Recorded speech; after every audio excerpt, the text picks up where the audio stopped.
Hello students, welcome to CRP academy. CRP একাডেমিতে তোমাদের সকলকে স্বাগত এবং প্রত্যেককে গুড মর্নিং। আমরা upcoming West Bengal police, Kolkata police, panchayat পরীক্ষা, আইসিডিএস, মিসলেনিয়াস সমস্ত পরীক্ষাকে লক্ষ্য করে 40টি করে বাছাই করা প্রশ্নোত্তর প্র্যাকটিস করছি এবং প্রত্যেকটি সেটেই হুবহু কমনযোগ্য জিকে প্রশ্নোত্তর থাকছে। বর্তমানে পরীক্ষাতে যে ধরনের প্রশ্ন, যে স্ট্যান্ডার্ডের যে লেভেলের প্রশ্নোত্তর এসে থাকে, সেই ধরনের প্রশ্নই আমরা প্র্যাকটিস করছি, সাথে থাকছে এক্সট্রা নোটস। আজকে আমরা 4 নম্বর প্র্যাকটিস সেট করব। বিগত 3টি সেট হয়ে গিয়েছে, যারা দেখোনি তারা অবশ্যই আমাদের চ্যানেল থেকে দেখে নিতে পারো এবং সিআরপি একাডেমির তত্ত্বাবধানে পরীক্ষা তোমরা সেরা প্রস্তুতি পাচ্ছ। চ্যানেলে নতুন হয়ে থাকলে চ্যানেলটিকে সাবস্ক্রাইব করো, পাশের বেল আইকনটা প্রেস করে রাখো প্রত্যেকদিন গুরুত্বপূর্ণ ক্লাসের নোটিফিকেশনগুলো পাওয়ার জন্য, এবং আমাদের অফিসিয়াল টেলিগ্রাম চ্যানেলে যুক্ত হয়ে যাও ক্লাসের পিডিএফ, বিষয়ভিত্তিক মক টেস্ট, সাপ্তাহিক কারেন্ট অ্যাফেয়ার্স এবং সাপ্তাহিক ফুল মক টেস্ট পাওয়ার জন্য। তো যাই হোক, ক্লাসটা শুরু করা যাক।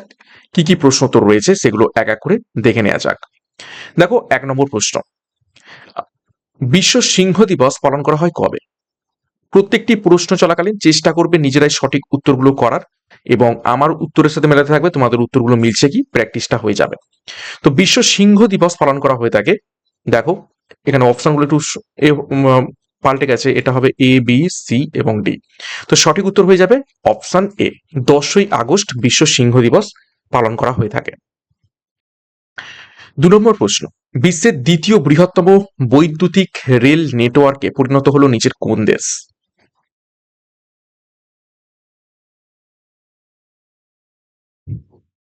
বিশ্বের দ্বিতীয় বৃহত্তম বৈদ্যুতিক রেল নেটওয়ার্কে পরিণত হয়েছে আমাদের দেশ, অপশন এ ভারত। 3 নম্বর প্রশ্ন, ওয়েভস অফ ইন্ডিয়াস ফেস্টিভ্যাল অনুষ্ঠিত হলো নিচের কোন শহরে?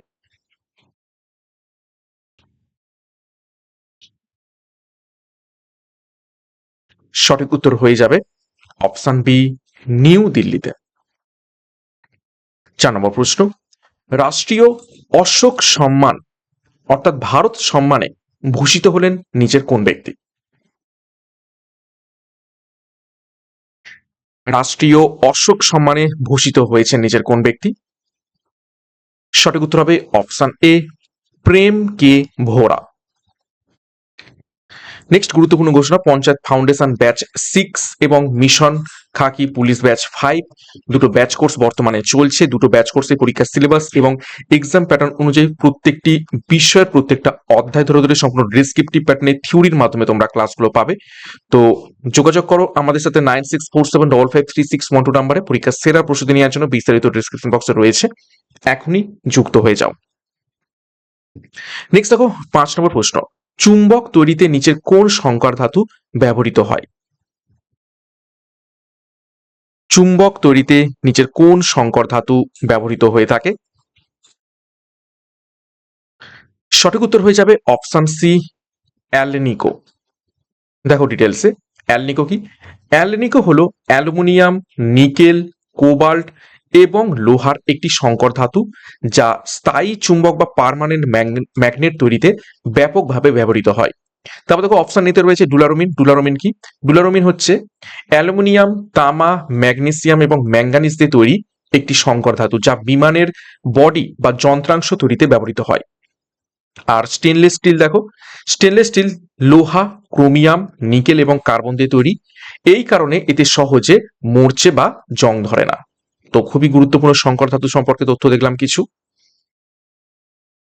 6 নম্বর প্রশ্ন, board of industrial and financial reconstruction অর্থাৎ বিআইএফআর কোন সালে প্রতিষ্ঠিত হয়?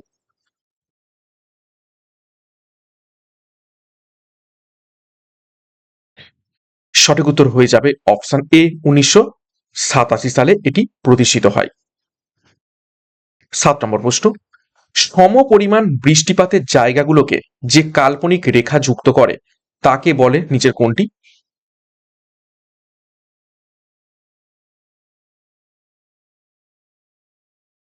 সঠিক উত্তর হয়ে যাবে অপশন বি, আইসো হাইট। আইসো হাইট বলা হয়ে থাকে সমপরিমাণ বৃষ্টিপাতের জায়গাগুলোকে কাল্পনিক যে রেখা যুক্ত করে তাকে। দেখো কিছু আমরা তথ্য দেখে নেব। আইসোথার্ম সেটি কি? সমষ্ণ রেখা। সমষ্ণ রেখা হলো সম উষ্ণতা বা সমান তাপযুক্ত স্থানগুলিকে যোগকারী যে রেখা। তারপর দেখো আইসোবার। অর্থাৎ সমচাপ রেখা, অর্থাৎ সম বায়ুচাপযুক্ত স্থানগুলিকে যোগকারী রেখা। তারপর দেখো আইসোহ্যালাইন। আইসোহ্যালাইন হচ্ছে সমুদ্রে সম লবণাক্তযুক্ত স্থানগুলিকে যোগকারী যে রেখা যোগ করে তাকে আইসোহ্যালাইন বলা হয় থাকে। আর আইসোবাত, আইসোবাত হলো সমুদ্রের সমান গভীরতা যুক্ত স্থানগুলিকে যোগকারী রেখা। ওকে, নেক্সট দেখো 8 নম্বর প্রশ্ন, ক্যাপাটিনসের একক কি?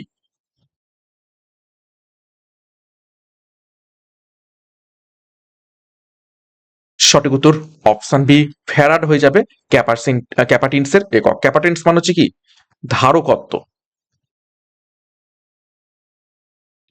দেখো তড়িৎ রোধের বা রেজিস্ট্যান্সের পরিমাপের এসআই একক হলো ওহম। ওহমের সংকেত কি এই রকম। চৌম্বক ক্ষেত্র অর্থাৎ ম্যাগনেটিক ফিল্ডের এসআই একক হলো টেসলা বা ওয়েবার পার বর্গমিটার অর্থাৎ মিটার স্কোয়ার। তারপর দেখো চৌম্বক ফ্লাস্কের একক হলো ওয়েবার, আর তড়িৎ আধানের একক হলো কুলম, আর তড়িৎ বিভবের একক হলো ভোল্ট। 9 নম্বর প্রশ্ন, পর্যায় সারণীর দীর্ঘতম পর্যায় বা লংগেস্ট পিরিয়ড নিচের কোনটি?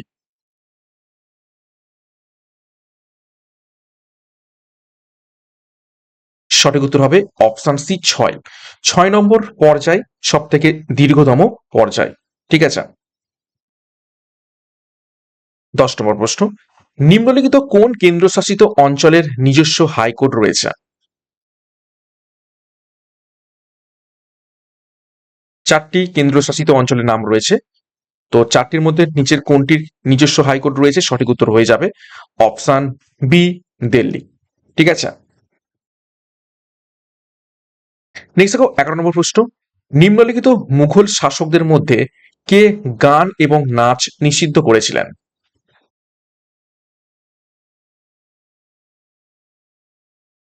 তো গান এবং নাচ নিষিদ্ধ করেছিলেন অপশন সি ঔরঙ্গজেব। দেখো ডিটেলসে, তিনি জিন্দা পীর এবং আলমগীর এই দুটো উপাধি ধারণ করেছিলেন। 1679 সালে তিনি অমুসলিমদের ওপর পুনরায় জিজিয়া কর আরোপ করেন, যা আকবর আগে বাতিল করে দিয়েছিলেন। আর শিখদের নবম গুরু তেগ বাহাদুরকে ঔরঙ্গজেব মৃত্যুদণ্ড দিয়েছিলেন। 12 নম্বর প্রশ্ন, পাল রাজবংশ কে প্রতিষ্ঠা করেছিলেন?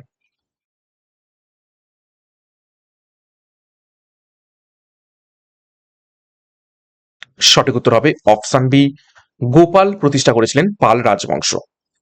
একটু তথ্য দেখবো কিছু।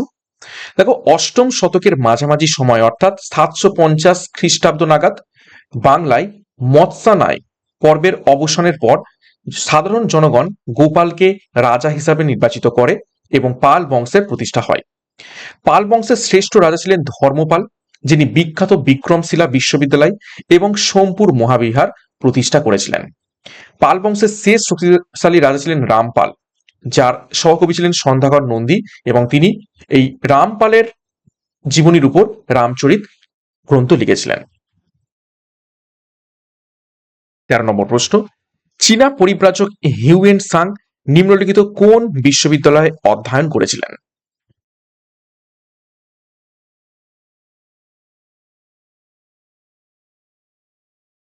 সঠিক উত্তর হয়ে যাবে অপশন ডি নালন্দা। এবং হিউয়েন সাং কার রাজত্বকালে ভারতবর্ষে আসেন? হর্ষবর্ধনের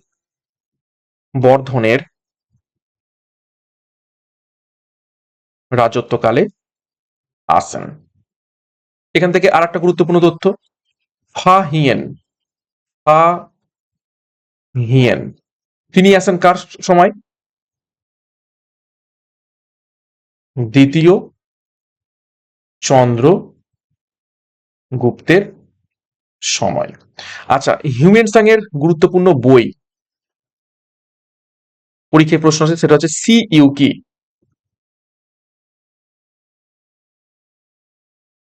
ওকে, খুবই ইম্পর্টেন্ট। আর ফাহিয়েনের গুরুত্বপূর্ণ বই, এটাও পরীক্ষায় আসে, জেনে রাখো, সেটা হচ্ছে ফো কুও কি। ফো কুও কি।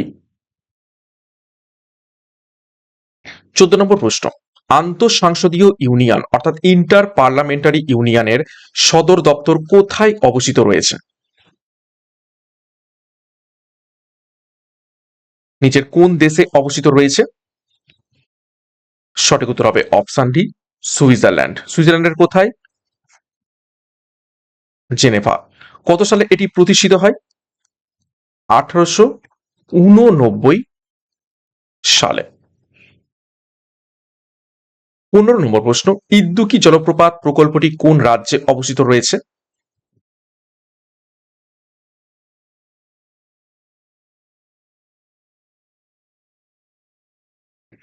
তো সঠিক উত্তর হয়ে যাবে অপশন এ, কেরালাতে অবস্থিত রয়েছে।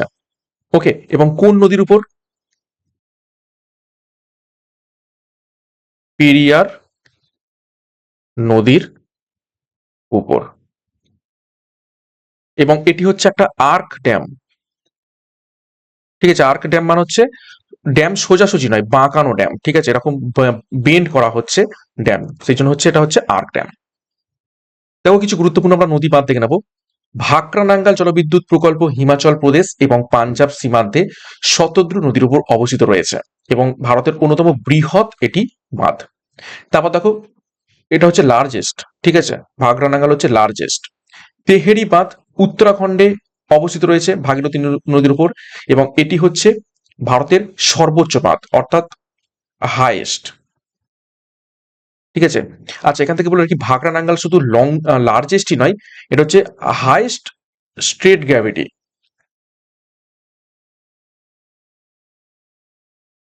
ঠিক আছে, হাইয়েস্ট স্ট্রেট গ্র্যাভিটি ড্যামও হচ্ছে ভাকরানাঙ্গাল। হীরাকুদ বাঁধ ওড়িশার মহানদীর উপর অবস্থিত রয়েছে এবং এটি হচ্ছে ভারতের দীর্ঘতম অর্থাৎ লংগেস্ট।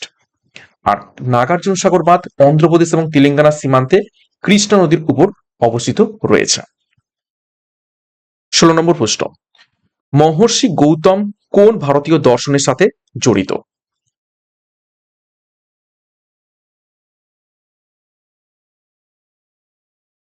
সঠিক উত্তর হয়ে যাবে অপশন সি, ন্যায় দর্শনের সাথে জড়িত মহর্ষি গৌতম। দেখো ডিটেলসে দেখবো। প্রাচীন ভারতের স্বরদর্শন অর্থাৎ 6টি দর্শনের মধ্যে একটি হলো ন্যায় দর্শন, যার প্রবর্তক হলেন গৌতম, মহর্ষি গৌতম। তো টোটাল কতগুলো দর্শন ছিল? টোটাল 6টি দর্শন ছিল, তার মধ্যে ন্যায় দর্শন একটি, যার প্রবর্তক গৌতম। আচ্ছা, সাংখ্য দর্শনের প্রবর্তক হলেন মহর্ষি কপিল এবং এটি হচ্ছে সব থেকে প্রাচীনতম দর্শন এই 6টির মধ্যে।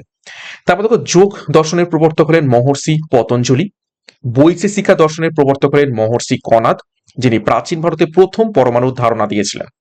তারপর দেখো পূর্ব মীমাংসার প্রবর্তক হলেন মহর্ষি জৈমিনী, এটি আরো একটি দর্শন।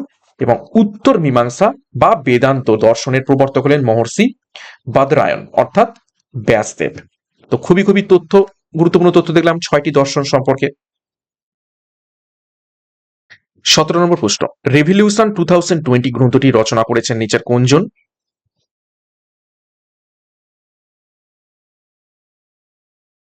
সঠিক উত্তর হয়ে যাবে অপশন এ, চেতন ভগত। 18 নম্বর প্রশ্ন, জার্মান সিলভারের প্রধান উপাদান হলো নিচের কোনটি?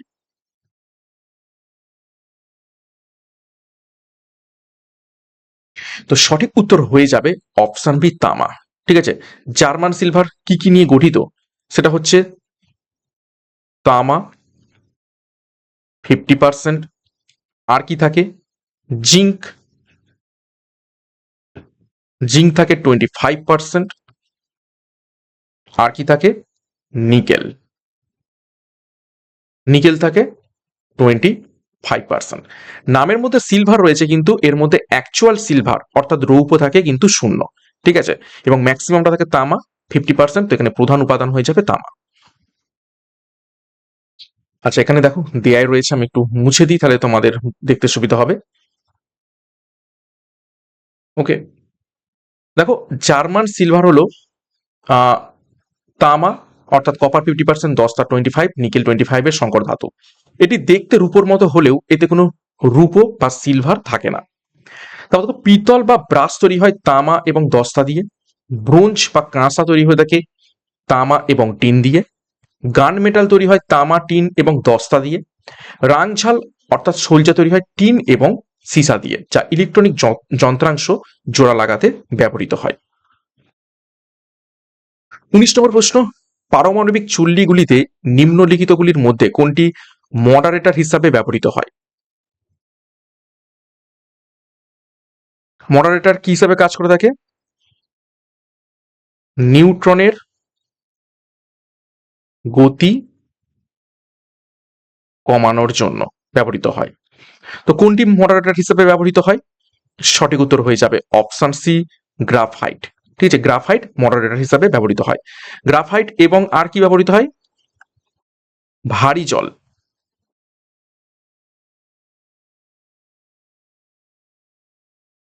ভারী জলের সংকেত D2O। 20 নম্বর প্রশ্ন, সরকারের বিভিন্ন ভাগগুলির মধ্যে সেপারেশন অফ পাওয়ার্স এই ধারণাটি কে দিয়েছেন?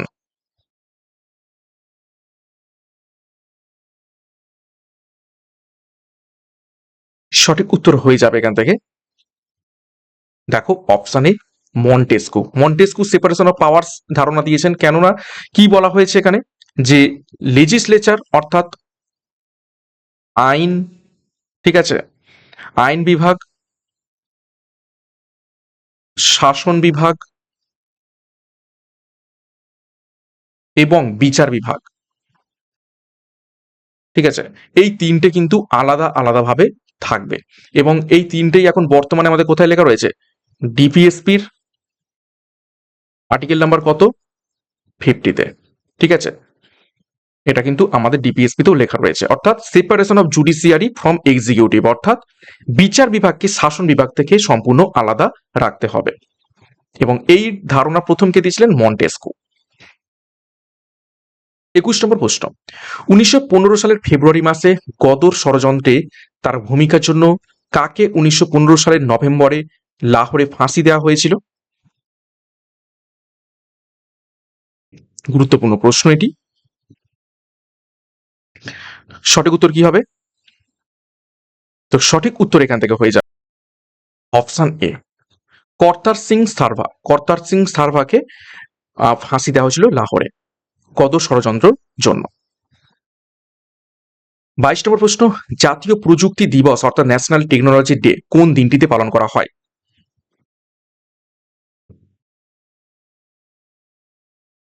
সঠিক উত্তর হয়ে যাবে অপশন ডি, 11ই মে। কেন?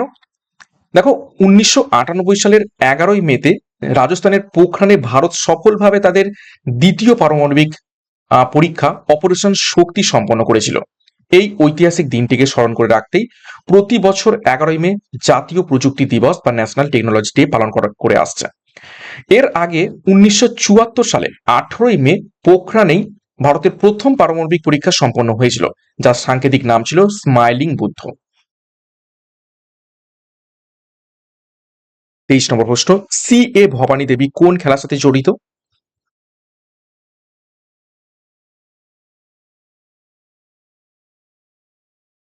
তো সঠিক উত্তর হয়ে যাবে অপশন বি, ফেন্সিং এর সাথে যুক্ত রয়েছেন সি এ ভবানী।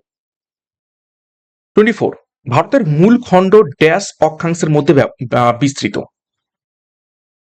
কোন অক্ষাংশ থেকে কোন অক্ষাংশের মধ্যে ভারতের মূল ভূখণ্ড বিস্তৃত রয়েছে? সঠিক উত্তর হয়ে যাবে অপশনে 8°4' নর্থ থেকে 37°6' নর্থ। 8°4' নর্থ এটি কোনটি? এটা হচ্ছে কন্যাকুমারী। ঠিক আছে, আর 37°6' নর্থ এটা হচ্ছে ইন্দিরা কল, যেটা সিয়াচেন গ্লেসিয়ারে অবস্থিত রয়েছে।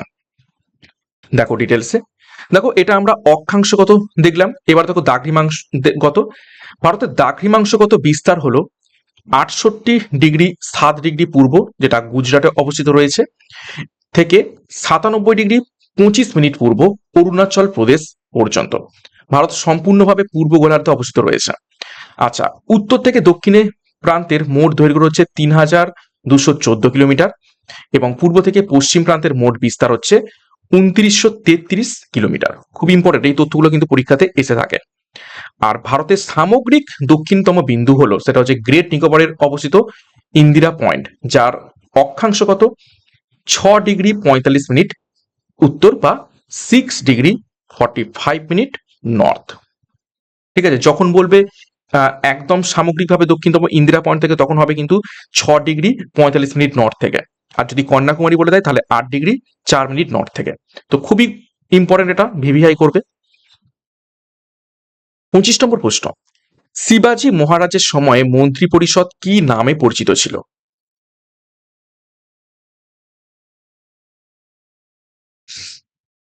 সঠিক উত্তর হয়ে যাবে অপশন ডি, অষ্টপ্রধান নামে পরিচিত ছিল।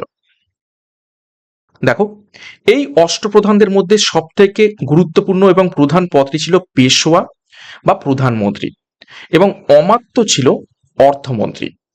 অষ্টদিগ্গজ বলা হতো বিজয়নগরের শ্রেষ্ঠ সম্রাট কৃষ্ণদেব রায়ের রাজসভার 8জন বিখ্যাত তেলেগু কবিকে। ঠিক আছে, তারপর দেখো, সম্রাট আকবরের রাজসভায় 9জন গুণী ব্যক্তিকে একত্রে কি বলা হতো নবরত্ন, যেমন বীরবল, টুডরমল, তানসেন। আবার দ্বিতীয় চন্দ্রগুপ্তের বা বিক্রমাদিত্যের সভাতেও নবরত্ন ছিল, যেমন কালিদাস, ধন্বন্তরী। তো খুবই খুবই গুরুত্বপূর্ণ তথ্য দেখলাম অষ্টপ্রধান, অষ্টদিগ্গজ, নবরত্ন সম্পর্কে। 26 নম্বর প্রশ্ন, দেখো, ভ্যারিসেলা জোস্টার নামক ভাইরাসজনিত কারণে নিম্নলিখিত কোন রোগটি হয়ে থাকে?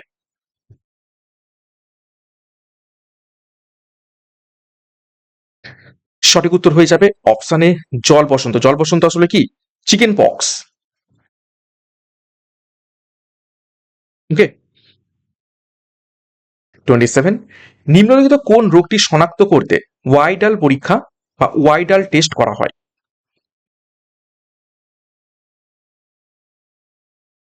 ইম্পর্টেন্ট। তো সঠিক উত্তর হয়ে যাবে অপশানে টাইফয়েড জ্বর। টাইফয়েড জ্বর পরীক্ষা করতে ওয়াইডাল টেস্ট করা হয়ে থাকে, এবং টাইফয়েডের জন্য কি দায়ী সেটা হচ্ছে সালমোনেলা টাইফই। টাইফই, ঠিক আছে, সালমোনেলা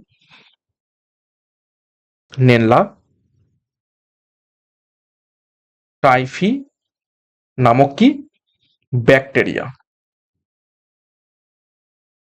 নট ভাইরাস, এটা হচ্ছে ব্যাকটেরিয়া। ঠিক আছে, আচ্ছা, যক্ষা টেস্ট করার জন্য কি টেস্ট করা হয়ে থাকে ম্যানটক্স টেস্ট। ঠিক আছে, ম্যানটক্স টেস্ট, সরি এটা এস হবে। এইডস এর জন্য এলিসা এলিসা টেস্ট করা হয়ে থাকে। ক্যান্সারের জন্য বায়োপসি। খুব ইম্পর্টেন্ট। 28, জলের স্থায়ী ক্ষরতা দূর করার জন্য নিচের কোনটি ব্যবহার করা হয়?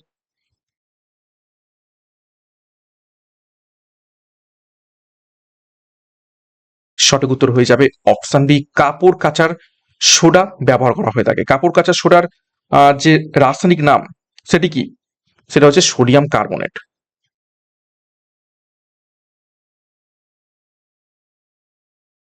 সংকেত Na2CO3 10H2O, সোডিয়াম কার্বনেট বা কাপড় কাচার সোডা ব্যবহার করা হয়ে থাকে। 29, বিশ্বের একমাত্র ভাসমান ডাকঘরটি কোন হ্রদে অবস্থিত রয়েছে? ভিভিআই করবে, বহুবার পরীক্ষাতে এসেছে।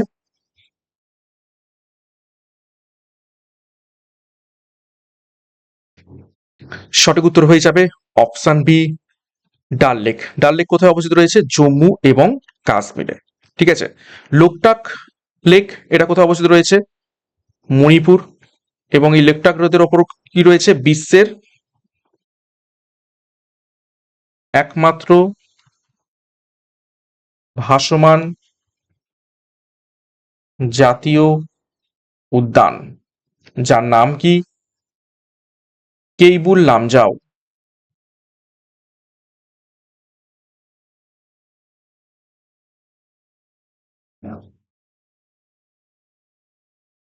ওকে, নেক্সট 30 নম্বর প্রশ্ন, মৃচ্ছক টিকের রচয়িতা নিচের কোনজন?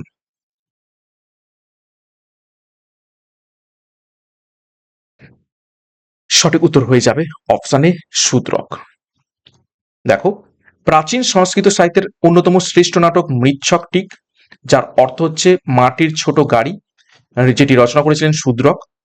এটি দরিদ্র ব্রাহ্মণ চারুদত্ত এবং নগরবধূ বসন্ত সেনার প্রেম কাহিনী নিয়ে রচিত। তারপর দেখো, গুপ্তযুগের শ্রেষ্ঠ মহাকবি কালিদাস অভিজ্ঞান শকুন্তলম, মেঘদূতম, রঘুবংশম, কুমার সম্ভবম ইত্যাদি রচনা করেছিলেন। বিশাখ দত্ত মুদ্রা রাক্ষস এবং দেবী চন্দ্রগুপ্তম রচনা করেছিলেন, এবং বাণভট্ট, যিনি ছিলেন হর্ষবর্ধনের সহকবি, তিনি হর্ষচরিত এবং কাদম্বরী রচনা করেছিলেন। একদম ভিভিআই করে ফেলো। 31 নম্বর প্রশ্ন, নিম্নলিখিতদের মধ্যে কে অন্ধ্র কেশরী নামে পরিচিত ছিলেন? প্রশ্ন দেখবে, উত্তর করবে, এবং স্ট্যান্ডার্ড প্রশ্ন উত্তর প্র্যাকটিস করছি। সঠিক উত্তর হয়ে যাবে অপশানে টাঙ্গুতুরি প্রকাশম, তিনি অন্ধ্র কেশরী নামে পরিচিত ছিলেন। দেখো ডিটেলসে, পাঞ্জাব কেশরী নামে কে পরিচিত ছিলেন? লালা লাজপত রায়। বাংলার বাঘ নামে পরিচিত ছিলেন আশুতোষ মুখোপাধ্যায়। ঠিক আছে। আর শের ই পাঞ্জাব বলা হতো মহারাজা রঞ্জিত সিংকে, এবং সীমান্ত গান্ধী বলা হতো খান আব্দুল গফর খানকে। 32 নম্বর প্রশ্ন, কোন যুদ্ধ জয়ের পরে বাবর গাজী উপাধিটাই ধারণ করেছিলেন?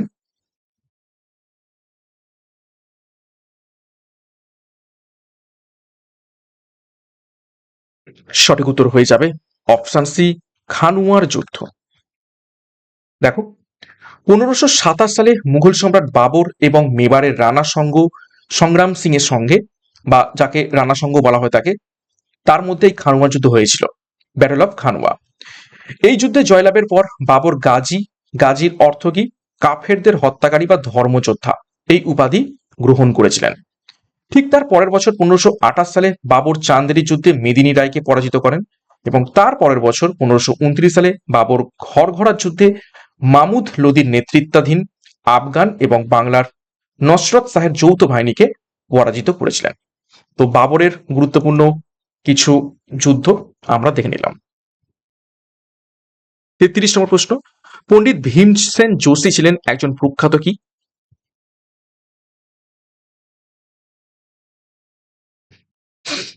সঠিক উত্তর হয়ে যাবে অপশন সি, হিন্দুস্তানি কণ্ঠশিল্পী ছিলেন পণ্ডিত ভীমসেন যোশী।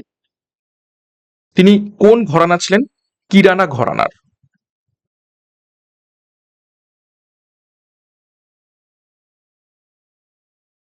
ঠিক আছে।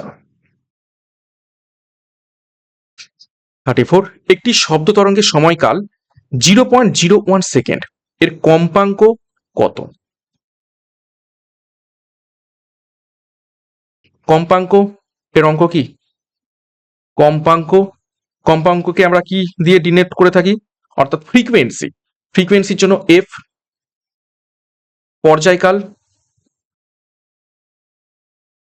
হচ্ছে কি? টি। তাহলে সূত্র কি? F equal to 1/t। তাহলে ফ্রিকোয়েন্সি জানতে চাওয়া হয়েছে, কম্পাঙ্ক কত? তাহলে 1-এর 0.01। তাহলে উত্তর কত হয়ে যাবে? উত্তর হয়ে যাবে, এটা উপরে উঠলে 100। আর ফ্রিকোয়েন্সির একক কি? হার্জ। সঠিক উত্তর হয়ে যাবে অপশানে 100 হার্জ।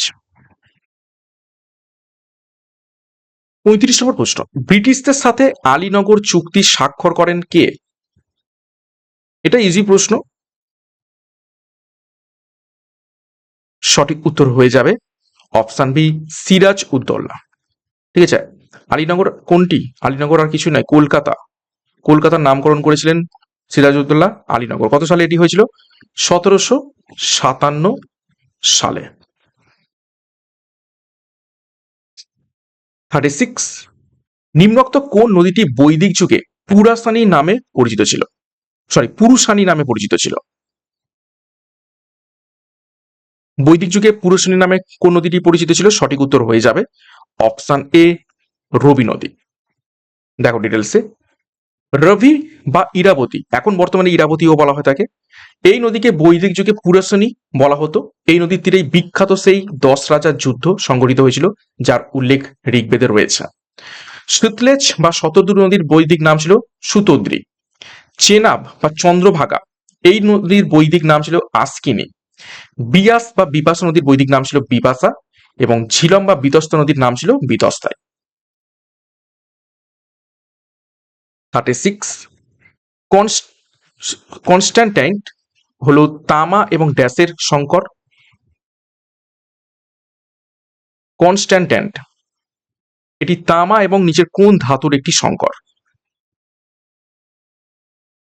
সঠিক উত্তর হয়ে যাবে এখান থেকে অপশন সি, নিকেল। ঠিক আছে। কপার কত থাকে এর মধ্যে? কপার হচ্ছে 55% আর নিকেল হচ্ছে 45%। ওকে। 38, কে দিন ই ইলাহি প্রবর্তন করেছিলেন? ইজি প্রশ্ন, শুধু সালটা মনে রাখবে। দিন ই ইলাহি প্রবর্তন করেছিলেন অপশন সি, সম্রাট আকবর। কত সালে? 1582 সালে।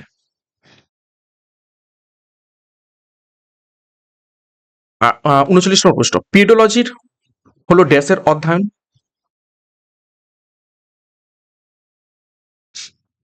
পেডোলজি হচ্ছে অপশন এ, মাটি নিয়ে সংক্রান্ত অধ্যয়নকে পেডোলজি বলা হয়ে থাকে।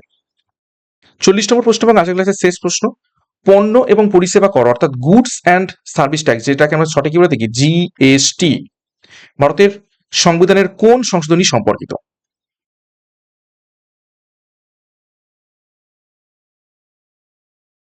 সঠিক উত্তর হয়ে যাবে অপশন বি, 101 নম্বর সংবিধান সংশোধনী। কত সালে হয় এটি? 2016 সালে। ঠিক আছে। কিন্তু কার্যকর হয় কত সালে? কার্যকর হয় জিএসটি 1 জুলাই 2017-তে। ওকে। তো এই ছিল গুরুত্বপূর্ণ 40টি প্রশ্ন উত্তর। 40-এর মধ্যে কার কত স্কোর হয়েছে তোমরা প্রত্যেকে কমেন্ট বক্সে কমেন্ট করবে। খুবই স্ট্যান্ডার্ড প্রশ্ন উত্তর আমরা করছি, সাথে থাকছে অনেক অনেক এক্সট্রা নোটস। বর্তমানে যে ধরনের প্রশ্ন পরীক্ষাতে আসছে সেই ধরনের প্রশ্নই আমরা প্র্যাকটিস করছি সেই স্ট্যান্ডার্ডকে বজায় রেখে। তো প্রত্যেকদিন ক্লাসগুলো ফলো করতে থাকবে। এইখান থেকে তোমাদের সেরা প্রস্তুতি হবে, কোনো রকম টাইম ওয়েস্ট নয়, শুধুমাত্র প্রশ্ন এবং উত্তর প্র্যাকটিস। ওকে। তো আমাদের যে ব্যাচ কোর্স রয়েছে সেখানে যুক্ত হয়ে যাও। ফাউন্ডেশন ব্যাচ পঞ্চায়েত পরীক্ষাকে লক্ষ্য করে এবং মিশন খাকি পুলিশ ব্যাচ পুলিশ পরীক্ষাকে লক্ষ্য করে। দুটো ব্যাচ কোর্সে পরীক্ষার সিলেবাস এবং এক্সাম প্যাটার্ন অনুযায়ী প্রত্যেকটি বিষয়ের প্রত্যেকটা অধ্যায় ধরে ধরে সম্পূর্ণ ডেসক্রিপটিভ প্যাটার্নে থিওরির মাধ্যমে ক্লাস পাবে। থিওরি কমপ্লিট হয়ে গেলে সেই টপিকের উপর থেকে প্রচুর প্রশ্নোত্তর সহ mock test, PDF, study material এবং নোটস। তো যোগাযোগ করো 9647553612 নাম্বারে। যার যে ব্যাচ কোর্সের প্রয়োজন রয়েছে সেই অনুযায়ী যুক্ত হয়ে যাও। বিস্তারিত ডেসক্রিপশন বক্সে রয়েছে পরীক্ষার সেরা প্রস্তুতি, সঠিক গাইডেন্স এবং স্টাডি মেটেরিয়াল তবে নেওয়ার জন্য। এবং সিআরপি একাডেমি নতুন হয়ে গেলে চ্যানেলকে সাবস্ক্রাইব করো, পাশের বেল আইকনটা প্রেস রাখো, সাথে টেলিগ্রামে যুক্ত হয়ে যাও ক্লাসের পিডিএফ, বিশ্বভিত্তিক মক টেস্ট, সাপ্তাহিক কারেন্ট অ্যাফেয়ার্স এবং সাপ্তাহিক ফুল মক টেস্ট পাওয়ার জন্য। তো আজকের মতো ক্লাসটা এখানে শেষ করছি। প্রত্যেককে all the best. Thank you, by.